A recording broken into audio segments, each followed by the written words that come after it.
زموږ د نن ورځې د خپرونې موضوع بیا هم د ژوند کولو زرین اصول. درنو اوریدونکو، د ژوندانه د زرینو اصولو څخه یو اصل تیریدنه او بخښنه ده.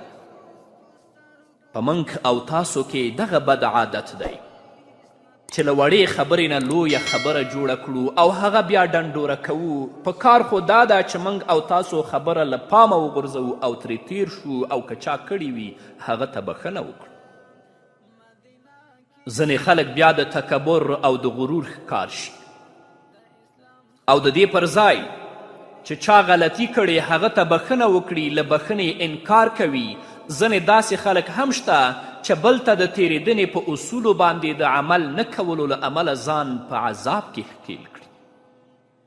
د سینې ځمکه یې د حسد او کینې له فصل څخه ډکوي او د حسد او کینې په همدغه اور کې خپل با ارزښته وخت تباه او برباد کړي.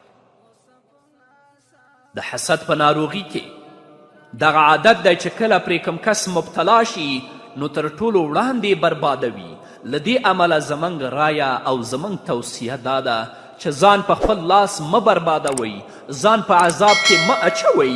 په ژوند کې ډیرې داسې معاملې راځي چې تاسو یې په سمه توګه نشئ پیژندلی. داسې پیښې هم راځي چې تاسو یې بدله له بل څخه نشئ اخیستلی. نو که ښه ژوند کول غواړئ، ماضي هیر کړئ او د ښه مستقبل لپاره هڅه وکړئ.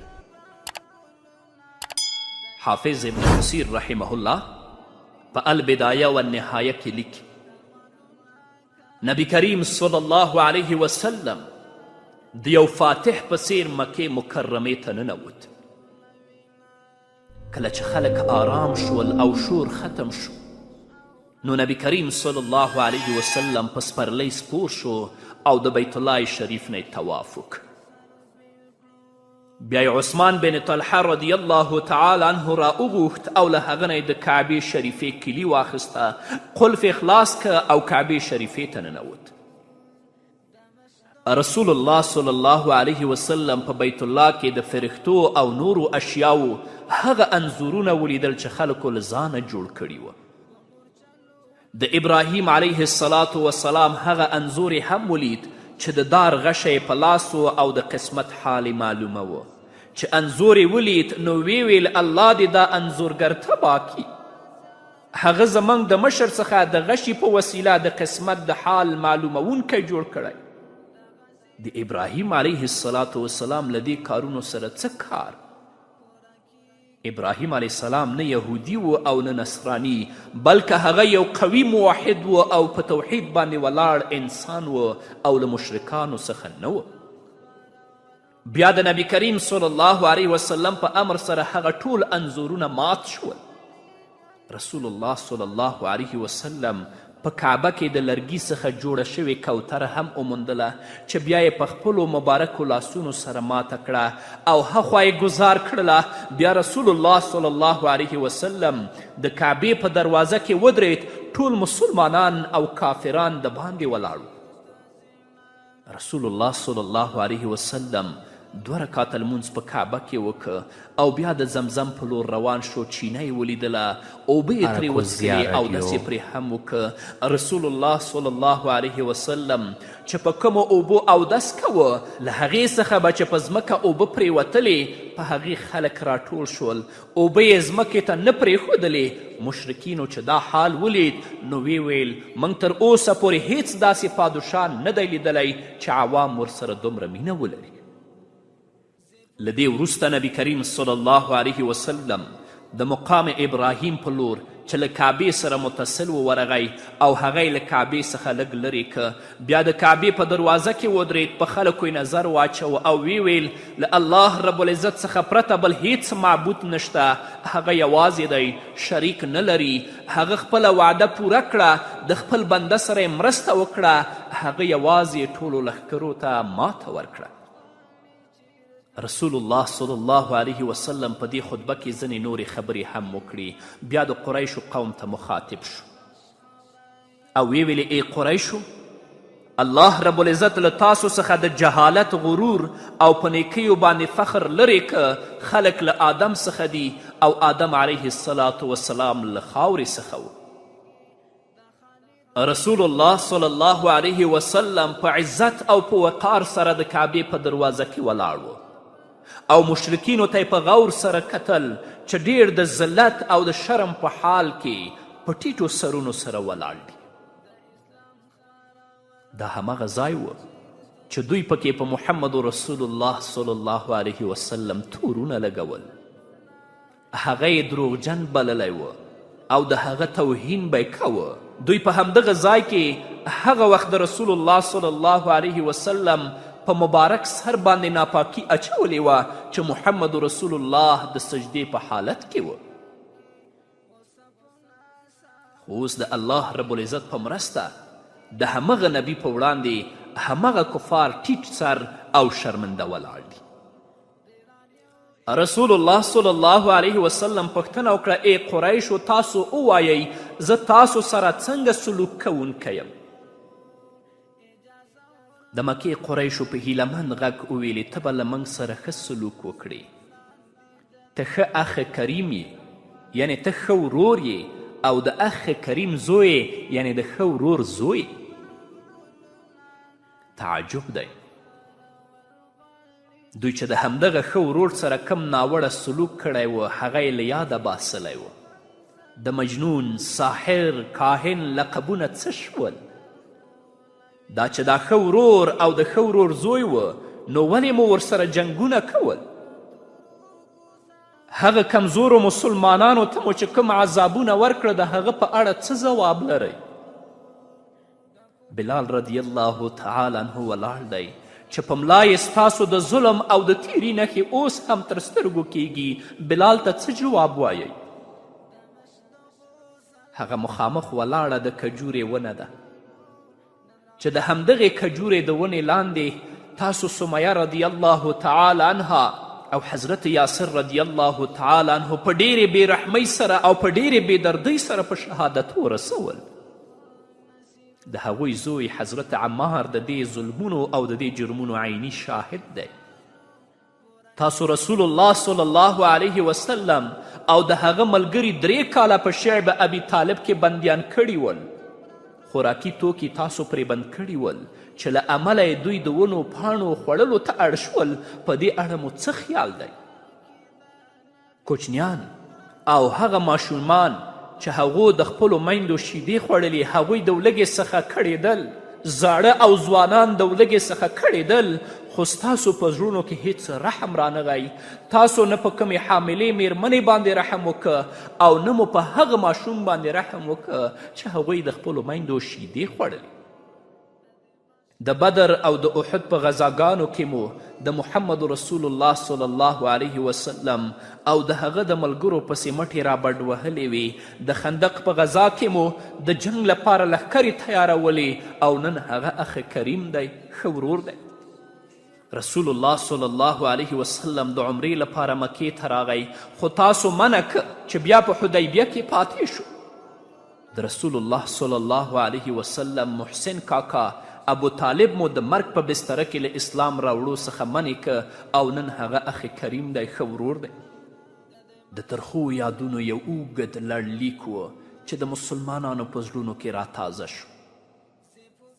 رسول الله صلی الله علیه وسلم کولی شو چې د مکې مشرکو قریشو ته سخته سزا ورکړي خو په دې حساسو شیبو کې هم رسول الله صلی الله علیه وسلم تاریخ جوړونکې جمله له خولې څخه وښکله او وی ویل اذهبوا فانتم طلقاء، ولاړ شئ تاسو آزاد یاست.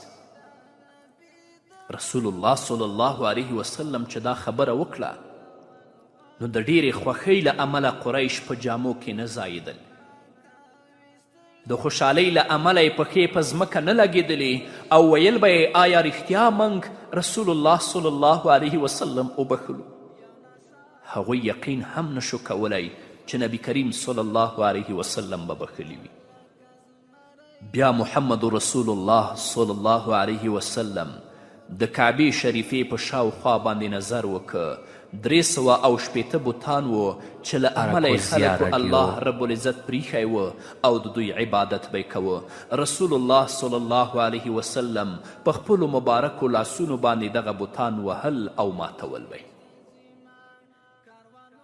د مکې ډیر قریش په خپلو ځایونو پاتې وو، خو د قریشو څو سرکشه او سرغنه باغي کسان چې د تاریخ پاڼې تورې وې د محمد رسول الله صلی الله علیه وسلم له راتګ څخه وړاندې له مکې څخه تښتېدلي وو.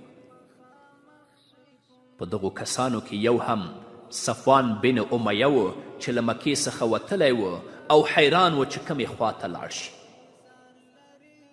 آخر جدې ته روان شو چې له همغه ځایه د سمندر له لارې د یمن په لور اراده کړې وه. خلکو چې د نبی کریم صلی الله علیه وسلم رحم او بخښنه ولیدله، نو عمیر بن وهب رضی الله تعالی عنه د محمد رسول الله صلی الله علیه وسلم خواته راغی او ویې ویلې ای د الله رسوله، صفوان بن امیه د خپل قوم سردار دی چې ستا له ویرې مکه پرېښوده او غواړي چې ځان په سمندر او په بحر کې ګزار کړي. الله دې په تا رحم وکړي، ته هغه ته امان ورکړه. رسول الله صلی الله علیه وسلم په خوښي سره وویل هغه ته امان دی. عمیر رضی الله تعالی عنه ویل ای د الله رسوله، ما ته د امان او د امن یوه نښه راکړه. رسول الله صلی الله علیه وسلم ورته هغه پګړۍ او لنګوټه ورکړه کومه یې چې مکې ته د راتلو په حال کې په سر وه، تر څو صفوان وګوري او د ده په خبرو باندې باور وکړي. عمیر رضی الله تعالی عنه پګړۍ او لنګوټه د ځان سره واخیسته او د صفوان په لور ورغی. صفوان دا وخت ځان د سمندري سفر لپاره برابر کړی و، خو عمیر رضی الله تعالی عنه په وخت ورغی او هغه ته یې ویلې صفوانه، زما مور او پلار دې له تا زار شي، د ځان په اړه د الله رب العزت څخه وویرېږه او ځان په هلاکت کې مه اچوه. ما د محمد رسول الله صلی الله علیه وسلم له طرف څخه تا ته د امن پیغام راوړی دی. صفوان ورته وویلې ته دروغ وایي. په اصل کې خبره دا وه چې صفوان په مسلمانانو کوم ظلمونه او تیري کړي وه، هغه د خپل ظلمونو او د خپلو تیریو څخه ویلي ده. عمیر رضی الله تعالی عنه ورته وویلي چې محمد رسول الله صلی الله علیه وسلم له ټولو غوره، له ټولو نیکوکاره، له ټولو څخه بردبار او له ټولو څخه افضل انسان دی. هغه ستا وراره دی، د هغه عزت ستا عزت دی، شرف ستا شرف دی او پادشاهي ستا پادشاهي ده. صفوان وویلي زه له هغه څخه د ځان په اړه ویره لرم. عمیر رضی الله تعالی عنه ورته وفرمیل هغه ډیر متحمل مزاجه او کریم انسان دی. دې خبرې سره صفوان له عمیر رضی الله تعالی عنه سره روان شو. مکې ته چې ورسېدل نو د محمد رسول الله صلی الله علیه وسلم په خدمت کې حاضر شو. اوس چې صفوان رسول الله صلی الله علیه وسلم ته څه وایي دا به واورو، خو د یوې دمې نه. مدینه کې د نبي د ګلونه د اسلام خپرول غواړي چیرته ځینه کاروانونه کوي ستړي منزلونه د دمشق خاوره یفلونه ښکلوي. قدرمنو اوریدونکو بیا هم زموږ سلامونه ومنئ. کله چې صفوان د حضرت عمیر رضی الله تعالی عنه سره روان شو او مکې مکرمې ته ورسید نو د محمد رسول الله صلی الله علیه وسلم په خدمت کې حاضر شو. صفوان عرض وک دا عمیر وایي چې تا ما ته امن او امان را کړی دی. محمد رسول الله ورته وفرمیل ده رښتیا ویلي دي. صفوان وویل تر کومه چې زما د اسلام راوړو خبره ده ته ما ته 2 میاشتې وخت راکړه. رسول الله صلی الله علیه وسلم ورته وفرمیل تا ته به 4 میاشتې وخت درکول شي. څو ورځې وروسته صفوان بن امیه مسلمان شو. دا چې د ماضي ترخې شیبې هیرې کړی شي او خلک معاف کړی شي څومره ښه عادت دی. پرته له شکه چې د دې عادتونو خپلول د لویو خلکو کار دی چې د خپلو ښو او لوړو اخلاقو په وسیله د حسد او د کینې په څیر له بېځایه او بیکاره عادتونو څخه ډیر لوړ وي. ژوند ډیر لنډ او تنګ دی، نو په دومره لنډ او تنګ ژوند کې حسد او کینې ته ځای ورکول او هغه پالل دا د کم عقلو او د جاهلو خلکو کار دی. د مسند احمد حدیث دی مقداد بن اسود رضی الله تعالی عنه وای زه او زما 2 ملګري مدینې منورې ته راغلو. موږ خلکو پسې شو خو هیچ چا راته میلمستیا رانه کړه. آخر موږ د محمد رسول الله صلی الله علیه وسلم خواته ورغلو او هغه مو له حاله خبر کړ. نو نبی کریم صلی الله علیه وسلم موږ په یو داسې کور کې کینولو چې 4 اوزې پکې وي. بیا یې ما ته ویلې مقداده د دغو اوزو شیدې ولشه 4 برخې کړه او هر کس ته خپله برخه ورکړه. مقداد بن اسود رضی الله تعالی عنه فرمای چې ما د نبی کریم صلی الله علیه وسلم په خبر عمل وکه. هر ماښام به مې اوزې لوشلې، بیا به مې شیدې 4 برخې کولې، په خپله به مې څکلې، ملګرو ته به مې هم ورکولې او یوه برخه به مې محمد رسول الله صلی الله علیه وسلم ته پرېښودله. که نبی کریم صلی الله علیه وسلم به موجود و نو شیدې به یې څکلې، او که په موقع کې به نه و نو موږ به ورته شیدې ساتلې، او کله به چې راغی نو نبی کریم صلی الله علیه وسلم به بیا شیدې څکلې. د معمول سره سم یو ماښام مقداد رضی الله تعالی عنه د اوزو شیدې ولوشلې. د ځان په شمول یې له ملګرو سره 3 برخې شیدې وڅکلې او یوه برخه رسول الله صلی الله علیه وسلم ته بیله کړه. خو نبی کریم صلی الله علیه وسلم په راتګ کې لږ ناوخته کړه. مقداد رضی الله تعالی عنه په خپله بستره کې څملاست او له ځان سره فکر وکړه کیدای شي چې رسول الله صلی الله علیه وسلم کوم انصاري له ځان سره میلمه کړی وي او ډوډۍ یې پرې خوړلې وي، نو پورته شه او د هغه برخه شیدې هم وڅکه. د مقداد رضی الله تعالی عنه په زړه کې به بیا ځلې همدغه خیال راته تر دې چې پورته شه او د نبی کریم صلی الله علیه وسلم برخه شیدې وڅکلې او هغه ته هیڅ پاتې نشو. مقداد رضی الله تعالی عنه وای کله چې د رسول الله صلی الله علیه وسلم برخه شیدې زما خیټې ته ورسېدې نو زه ډیر شرمنده شوم. فکر مې وکړه چې اوس به رسول الله صلی الله علیه وسلم راشي، هغه به وږی وي چې پیاله کې وګوري او څه په لاس ورنشي نو ما ته به بددعایي یعنې ښېراوې وکړي. مقداد بن اسود وای په همدغه فکر کې له ډیره شرمه او غمه په داسې حال کې څملاستم چې په مخ مې ټوټه خوره کړه. د شپې په 2مه حصه کې محمد رسول الله صلی الله علیه وسلم راغی او په داسې حال کې سلام وکړه چې ویښو اورېده او ویده پرې له خوبه نه بیدارېده. مقداد رضی الله تعالی عنه ویښ و، په خپله بستره کې و او رسول الله صلی الله علیه وسلم ته کتل. رسول الله صلی الله علیه وسلم د شیدو د لوښي په لور ورغی. له لوښي نه یې چې سر پورته که هیڅ پکې نه و، لوښی خالی و. رسول الله صلی الله علیه وسلم د آسمان په لور سر پورته که. مقداد رضی الله تعالی عنه په زړه کې وویرید چې اوس به د الله رسول صلی الله علیه وسلم ما ته بددعایي کوي. هغه ته غوږ شه.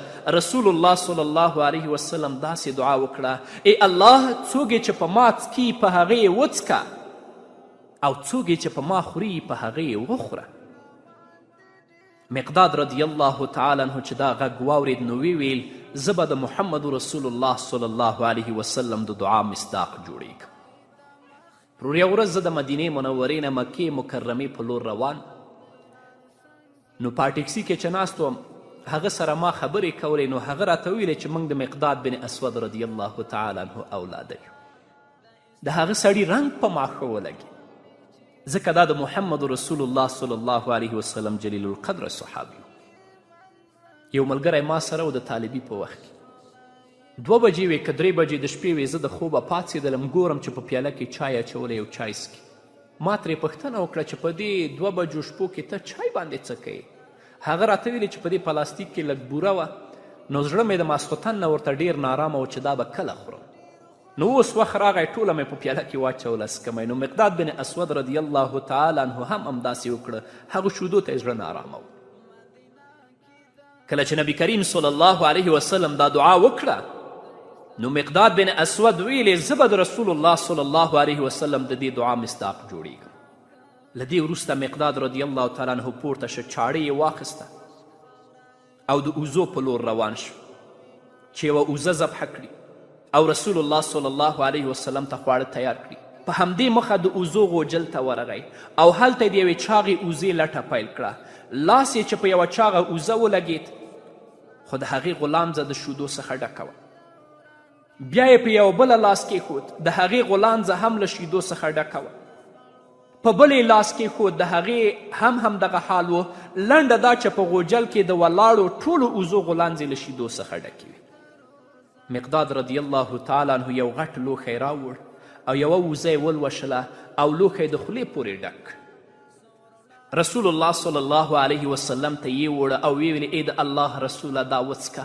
رسول الله صلی الله علیه وسلم چې دومره ډیرې شیدې ولیدې نو ویې ویل ای مقداده نن تاسو شیدې نه دي څکلي؟ مقداد رضی الله تعالی عنه ویلې ای د الله رسوله شیدې وڅکه. رسول الله صلی الله علیه وسلم بیا ویلې مقداده څه کیسه ده؟ مقداد رضی الله تعالی عنه فرمایل اول شیدې وڅکه بیا درته قیصه کوم. رسول الله صلی الله علیه وسلم د مقداد رضی الله تعالی عنه څخه د شیدو نه ډک لوښی واخیست، شیدې یې وڅکلې او لوښی مقداد رضی الله تعالی عنه ته ورکه. په لوښي کې شیدې پاتې وې. مقداد رضی الله تعالی عنه ویلې ای د الله رسوله نور هم وڅکه. مقداد رضی الله تعالی عنه وایي چې کله رسول الله صلی الله علیه وسلم ښې ډیرې شیدې وڅکلې موشه او زه د دعا مصداق جوړ شوم نو په خندا شو. رسول الله صلی الله علیه وسلم پوښتنه وکړه مقداده څه کیسه ده؟ مقداد رضی الله تعالی عنه وویل ای د الله رسوله نن ته لږ زنډنی شوې، زه وږی وم، ما فکر وکړه چې ته به د انصارو په کوم کور کې میلمه یې. له دې وروسته ورته مقداد رضی الله تعالی عنه ټوله واقعه بیان کړه چې ستا برخه شیدې هم ما وڅکلې. دې سره محمد رسول الله صلی الله علیه وسلم ډیر په تعجب کې شه چې دومره ژر د ټولو اوزو غلامځې څنګه له شیدو څخه ډکې شوي. بیا یې وویلې دا یوازې د الله رب العزت د رحمت معجزه ده، خو تا ولې وړاندې ماته نه ویل چې موږ ستا هغه دوه ملګري هم راویښ کړي وی تر څو هغوی هم له دغه رحمت څخه برخمن شوي وی. مقداد رضی الله تعالی عنه وویلې قسم په هغه ذات چې ته یې په حقه سره رالیږلی رحمت او برکت ما او تا ترلاسه که نو ما ته د دې پروا نشته چې څوک یې ترلاسه کوي او که نه. نو قدرمنو اوریدونکو ژوند د څه واخله او څه ورکړه نوم دی، نو ستا ورکړه باید له اخیستلو څخه ډیره وي. هدف مو دا و چې له بښنې او له تیریدنې څخه کار واخلئ. الله رب العزت به مو دنیا او آخرت ښایسته کړي. ګورئ چې مقداد رضی الله تعالی عنه د نبی کریم صلی الله علیه وسلم برخه شیدې څکلې وې، اما نبی کریم صلی الله علیه وسلم د بښنې څخه کار واخیست. د هغه د بښنې له وجې الله رب العزت د اوزو په غلانځه کې بیا شیدې پیدا کړې چې هم مقداد څکي هم محمد رسول الله صلی الله علیه وسلم څکي او خلاصیږي نه. الله رب العزت دې موږ ته د بښنې او د تیریدنې توفیق را په برخه کړي. په همدې هیله قدرمنو اوریدونکو دا وه زموږ د نن ورځې خپرونه چې ستاسو درانه حضور ته وړاندې شوه.